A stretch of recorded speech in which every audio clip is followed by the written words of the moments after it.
he's speaking. Just a word has the whole earth shaking. Yes, our God cannot be moved.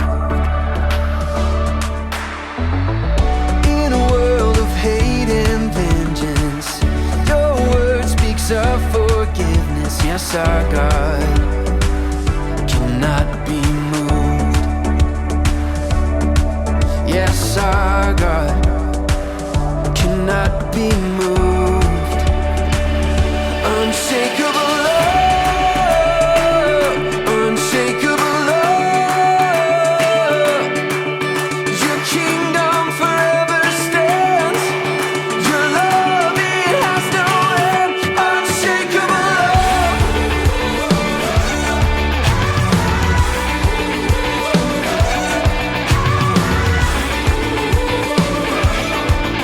Your love, it has no end. You're the hope of our salvation. One breath and the dead awaken. Yes, our God cannot be moved. Full life is what you offer. It's not found in any other. Yes, our God cannot be moved. No. Unshakable love, unshakable love. Your kingdom forever stands. Your love, it has no end. Unshakable love.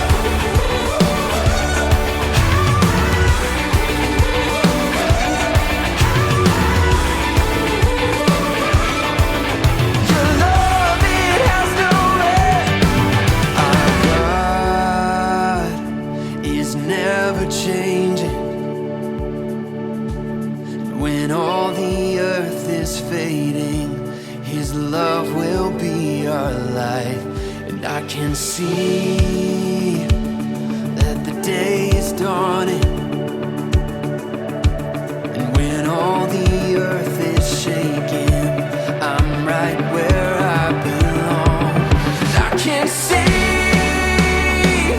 that the day is dawning.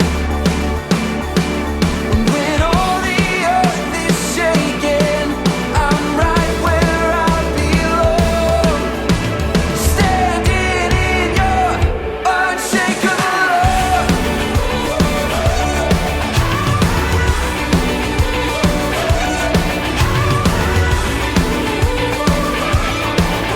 Your love, it has no end. Unshakable love.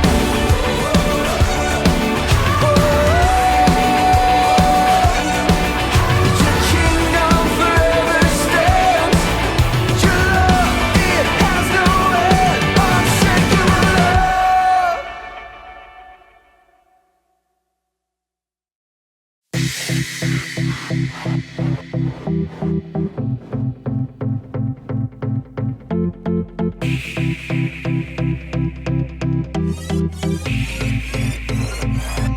From urban streets to open plains, we are under one name. No one is lost or goes unseen, 'cause we're all loved by our King. This is nothing ordinary. There is power in the name we carry. Every nation, every tongue, welcome to the kingdom. All the rich, all the poor, all the people, all yours. We are daughters, we are sons, more than mortals. We are royals, we are yours. We are yours.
Welcome to Story Lab. This week we're taking a look at the story of someone who has a big reason to be sad.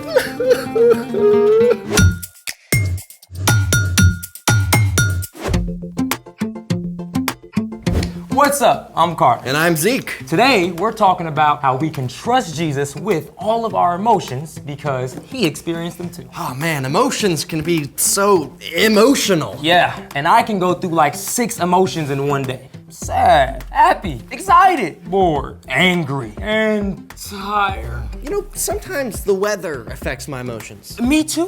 Like when it rains, that makes me happy. Sad. Huh? How does rain make you happy? It's so dark and cold and gloomy. I just think the sound of rain is so soothing. The sound? I'm not convinced. Well, if it was raining right now, I'd show you. Wait, I can bring the rain indoors. Wouldn't that get a little soggy? Well, the sound of rain. Better. Ready? Yeah. Let's make it. Is blue and green tape okay? Yeah, that'll work. Awesome. All right, today we're going to make a rain stick And how are we gonna do that? with these and a couple other things. Start out with a cardboard tube. It can be a big one like this from an empty wrapping paper roll or small one from a paper towel or toilet paper roll. I say go big or go home. I like your style. All right, we'll also need a marker, masking or packing tape, some 3x5 index cards, scissors, about 40 nails, the 1-inch size. Ooh, sharp. Yeah, that's why you need to make sure you get your grown-up. We'll also need some dry rice and beans. Can I get some guac with that? Okay, wise guy. You ready to start? Yeah. What are we doing next? Step 1, make the end covers. Take the index cards and cut out 2 circles a little bigger than the ends of the tube. Don't tape them on yet.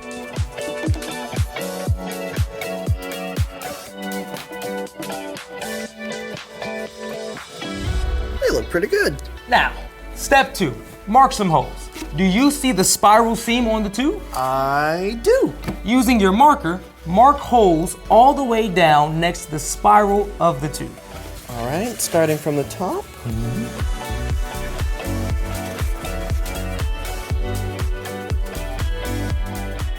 And done. Next, we poke the nails through each dot. All the way through? Well, through one side, but not through both sides. You know? These can be a little tricky to get through, so make sure you have an adult. Yes. And got it. Look at this. Hey, look at that. It's pretty cool, isn't it? Looks sick. All right. What's next is step 3.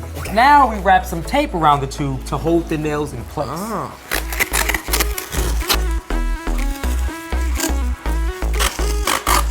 And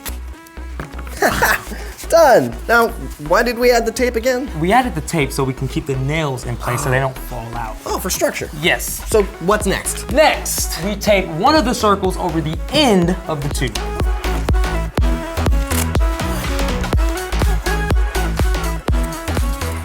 Then you want to secure this tape down by adding another tape around the tape that you put on for the circle. Oh, can I do any color? Any color you want. I think I'll do red. I'm doing purple. Now, step 5. Add the beans or rice. I think I'll do the beans and you can do the rice. All right. All right, what's next? Step 6. Seal off the top with the other circle.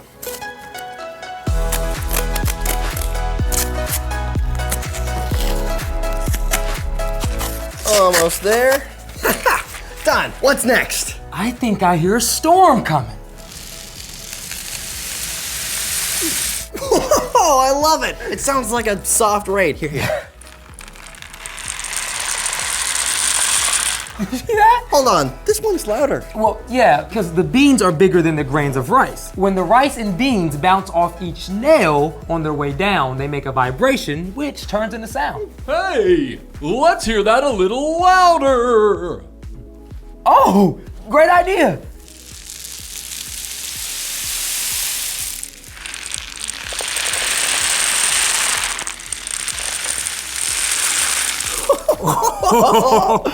Okay, you've convinced me. Rain can be happy. But it's still okay to be sad sometimes, as we're about to see. It's time for The story before the story. Today we're in the book of John, one of the 4 gospels that tells us about the life of Jesus. John was a fisherman who became one of Jesus' closest friends. John got to see Jesus perform amazing miracles like turning water into wine and healing people. But John also experienced everyday life with Jesus, from laughter and jokes to being hungry and tired or sad. John wrote down what he saw and heard to help us understand who Jesus truly is, The Son of God. which is where our story starts. Take it away.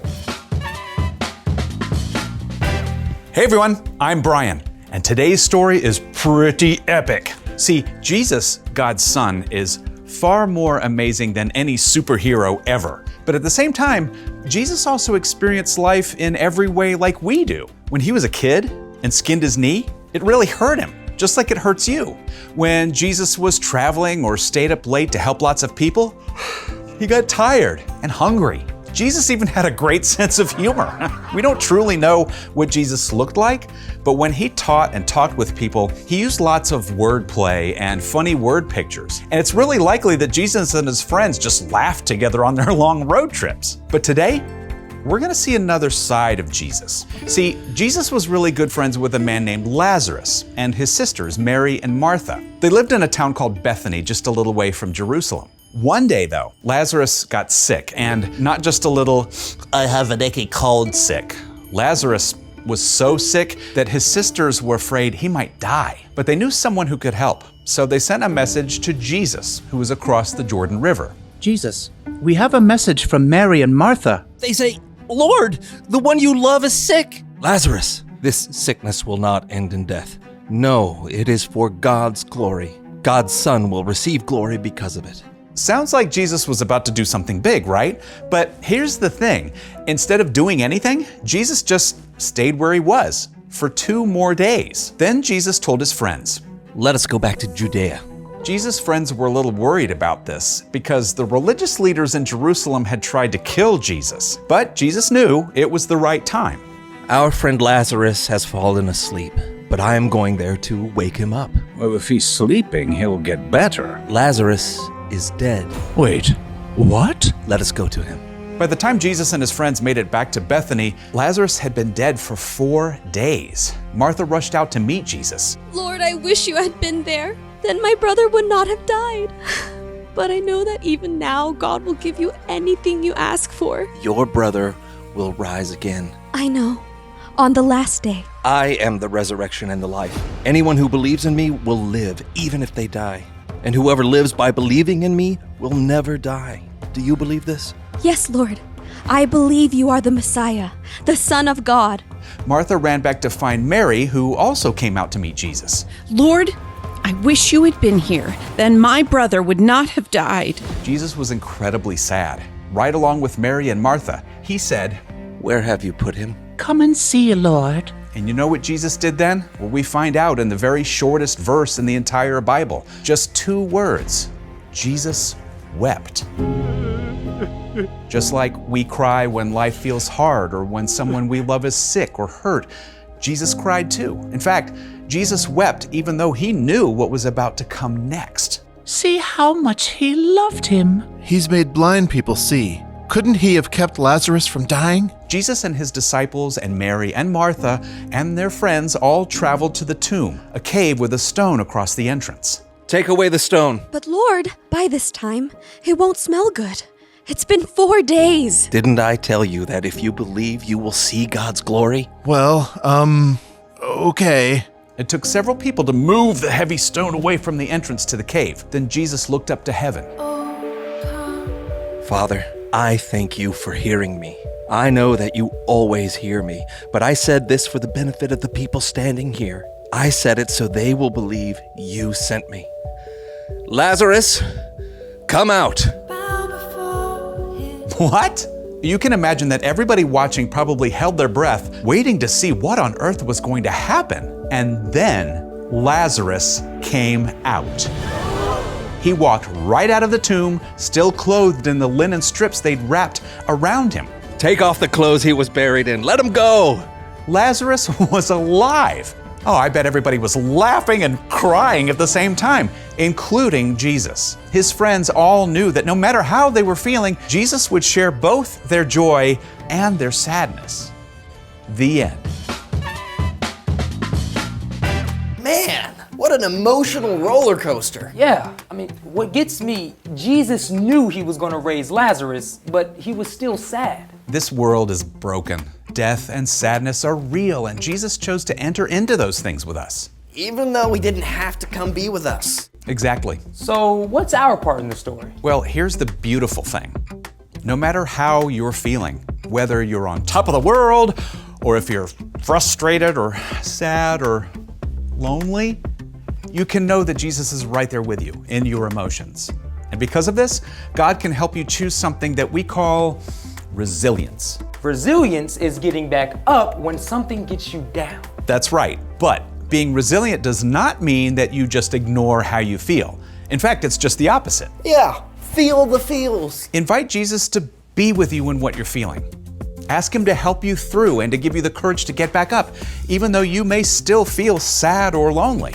It's like what we feel tells us something really important. Emotions like sadness or loneliness or anger can say a lot about what's going on inside of you. But we don't have to let our emotions control us either. If you're still struggling with a hard emotion, the most important thing is to take how you feel to Jesus and to find a trusted grown-up to talk with. Yeah, like your mom or dad. Or a coach or small group leader. When you take time to pay attention to what you feel and work through it, God can give you the resilience to get back up. And you can know no matter what you're feeling, you're never alone. I feel pretty good about that. Me too. See you next time.